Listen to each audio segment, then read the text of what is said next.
Hello guys, today we are going to visit Odisha State Maritime Museum. This museum mainly focuses on Odisha's centuries old maritime history of trade and boat making. There is also an aquarium which we will visit at the end. So make sure to watch this video completely till the end. So without wasting any more time, let's get started. So first, let's bring the tickets. Then after we will get into the museum.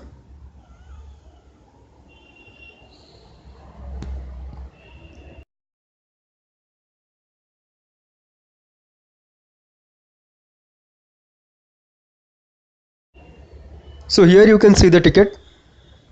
The price of the ticket, that is the normal entry fee of the museum, is rupees 10. For parking it is rupees 5 and for the aquarium it is rupees 30. Okay, so let's get in.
So guys, now it's time to leave for home. I hope you all enjoyed. If you liked this video, then please hit that like button and do share your views and suggestions in the comment box below. If you have not subscribed to my YouTube channel yet, then please hit that subscribe button for more such amazing videos. The museum remains open every day from 10 am to evening 5 pm except Monday. On Monday it remains closed. So if you are visiting Odisha, then make sure to visit this place. Thank you so much for watching. See you soon in my next video. Take care.